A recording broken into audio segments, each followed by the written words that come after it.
Same અલ્ટમેન એક એવું નામ જેણે આર્ટિફિશિયલ ઇન્ટેલિજન્સ એટલે કે એઆઈની દુનિયાને નવી દિશા આપી. જે ઓપન એઆઈના ફાઉન્ડર છે એ ભારતમાં વાયરલ થયા છે.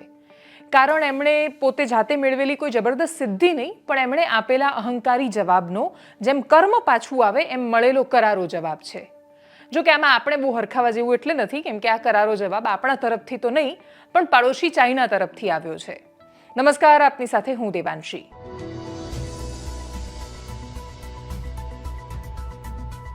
શું તમને ક્યારેય એ પ્રશ્ન થાય છે કે 500 વર્ષ પહેલા આપણે ત્યાં આ અદ્ભુત હતું? આટલી સદીઓ પહેલા આપણે ત્યાં સોનાની નગરીઓ હતી? આવી વાતો પર ગૌરવથી અને સ્વાભિમાનથી છાતી પોળી કરતા આપણે શું કામ અમેરિકા, ચાઇના કે યુરોપના દેશોને સોફ્ટવેર કે એઆઈ જેવા મામલે પડકાર નથી આપી શક્યા? પ્રશ્નનો જવાબ છેલ્લે મેળવીશું. અત્યારે વાત કરીએ એક એવા વિડીયોની જે ભારતમાં ખૂબ વાયરલ થયો. વર્ષ 2023માં ઇકોનોમિક ટાઈમ્સ દ્વારા આયોજિત એક ઇવેન્ટમાં આવેલા ઓપન એઆઈના સીઈઓ સેમ અલ્ટમેનને એક પ્રશ્ન પૂછાયો કે શું ભારતમાંથી 3 સોફ્ટવેર એન્જિનિયરની ટીમ ખૂબ નાના બજેટ સાથે એઆઈમાં સ્પર્ધા ઊભી કરી શકશે? સેમ અલ્ટમેનનો જવાબ સ્પષ્ટ ના હતો. પ્રિટી હોપલેસ આ શબ્દ પ્રયોગ એમણે એ સમયે ભારતીય સ્ટાર્ટઅપ માટે કર્યો હતો.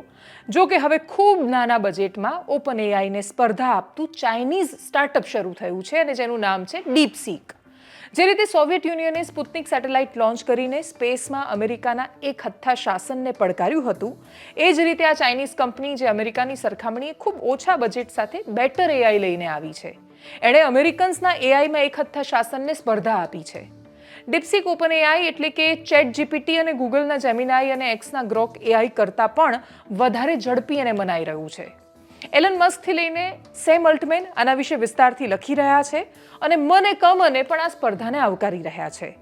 હવે આપણા મૂળ પ્રશ્ન વિશે વાત કે આપણે ત્યાં આ પ્રકારના સ્ટાર્ટઅપ ક્યારે શક્ય બનશે?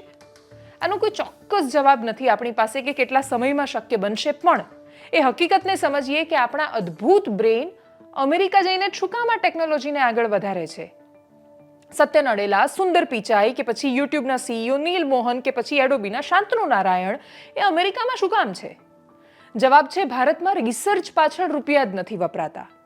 વિક્રમ સારાભાઈ જેવા ધનાઢ્ય ઉદ્યોગપતિને પણ સ્પેસ પ્રોજેક્ટ માટે પૈસા મેળવવામાં ફાંફા પડી ગયા હતા, કેમ કે દેશની સ્થિતિ એ વખતે આર્થિક રીતે એટલી સક્ષમ નહોતી. પણ આટલા વર્ષો પછી આપણે કેમ આ કરી નથી શકતા? ભારત આજે પણ રિસર્ચ એન્ડ ડેવલપમેન્ટ પાછળ પોતાની જીડીપીના માત્ર 0.6% હિસ્સો વાપરે છે, જ્યારે કે ઇઝરાયલ 5.6%, અમેરિકા 3.4% રૂપિયા વાપરે છે. એ યાદ રાખવું પડશે કે અમેરિકાની જીડીપી આપણા કરતાં ખાસી વધારે છે. આપણા દેશનું ઉદાહરણ આપણે સમજીએ તો મહારાષ્ટ્ર જેવું ઉદાહરણ લઈએ. વિશાળ રાજ્ય છે, મુંબઈ ત્યાં આવેલું છે, આર્થિક રાજધાની જ્યાં છે. મહારાષ્ટ્ર જેવું રાજ્ય પોતાના બજેટના કુલ હિસ્સામાંથી 4.5% આરોગ્ય અને ગ્રામ્ય વિકાસ પાછળ 3.9% રૂપિયા ખર્ચે છે, પણ ફ્રીબીઝ એટલે કે મફતમાં અપાતી રેવડી પાછળ 5% રૂપિયો ખર્ચી નાખે છે.